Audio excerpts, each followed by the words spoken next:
ప్రావిజనే లేదు. 20,000 కోట్లు కావాలి, దీంట్లో ప్రావిజనే లేదు. నేను అడిగేది 6 గ్యారంటీలను చాలా ఆర్భాటంగా చాలా అద్భుతంగా ప్రజల్లోకి మీరు తీసుకువెళ్ళారు. ఒక మాటలో చెప్పాలంటే ఆ 6 గ్యారంటీలు మిమ్మల్ని గెలిపించినాయి. ప్రజలు నమ్మారు మిమ్మల్ని, ప్రజలు నమ్మారు మిమ్మల్ని, ప్రజలు నమ్మి మీకు ఓట్లేశారు. ప్రజలు నమ్మి ఓట్లేసి అధికారంలోకి వచ్చిన తర్వాత ప్రజలను ఎత్తిన భస్మాసురాస్త్రం పెడుతున్నారు. ప్రజలకు మొండి చేయి చూపించే ప్రయత్నం చేస్తున్నారు. అది మాత్రమే మీకు చెప్పే ప్రయత్నం చేస్తున్నాం మేము. అధ్యక్ష ఇందిరమ్మ ఇండ్లు మహాలక్ష్మే కాకుండా ఇవాళ చేయూత కార్యక్రమం ఉన్నది అధ్యక్ష.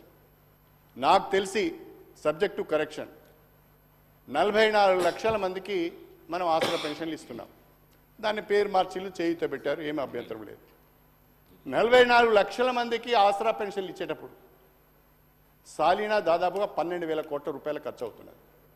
మీరేం చెప్పారు? 2,000 రూపాయలను 4,000 రూపాయలు చేస్తాము, వికలాంగులకు 4,000 బదులు 6,000 చేస్తామని 6 గ్యారెంటీలు చెప్పారు. చేయూతలో అంటే ఎంత కావాలి? ఇప్పుడు దాదాపుగా సంవత్సరానికి చేయూతకు 24,000 కోట్లు కావాలి.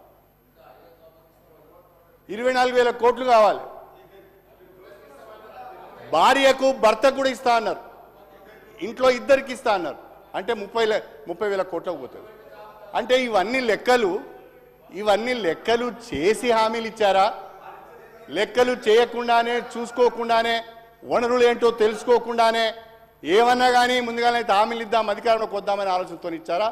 అర్థం చేసుకోవాల్సిన అవసరం లేదు. ఇది వాస్తవ పరిస్థితి అధ్యక్ష. 6 హామీలకు సంబంధించిన పరిస్థితి ఇది అధ్యక్ష.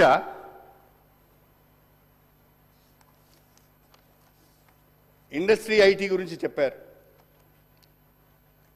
గత 10 సంవత్సరాల కాలంలో తెలంగాణ రాష్ట్రంలో బ్రహ్మాండంగా పారిశ్రామిక అభివృద్ధి జరిగింది, బ్రహ్మాండంగా ఐటీ విస్తరణ జరిగింది.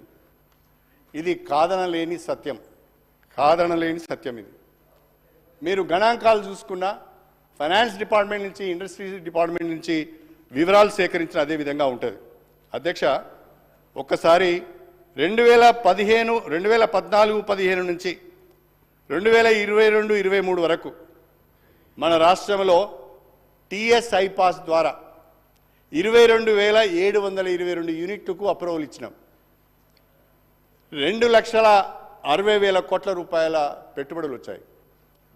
అదేవిధంగా ఐటీకి సంబంధించి 2013-14లో మన ఐటీ ఎక్స్పోర్ట్స్ 57,258 కోట్లుంటే 2022-23కు వచ్చే వరకే 2,41,275 కోట్లకు పెరిగింది. జాబ్స్ కూడా ఐటీలో 9 లక్షలు వచ్చినాయి. అంటే మొత్తంగా ఇండస్ట్రీ నుంచి, ఐటీ నుంచి దాదాపు 26,60,000 ఉద్యోగాలు తెలంగాణలో సృష్టించబడ్డాయి. థ్యాంక్స్ టు కేటీఆర్ గారి యొక్క సమర్థవంతమైన పరిపాలన ద్వారా, ఆయన ఆలోచన ద్వారా ఇవాళ దేశంలో ఎక్కడ లేని విధంగా ఇండస్ట్రీస్కు, ఐటీకి డెస్టినేషన్ హైదరాబాద్ అయింది అధ్యక్ష. ఆ రకంగా ఆల్రెడీ ఉందట. తెలియని మాటలు మాట్లాడితే ఏం చెప్తాం, తెలియకుండా మాట్లాడితే ఏం చేస్తాం. ఇంకా విచిత్రమైన విషయం ఏంటంటే అధ్యక్ష,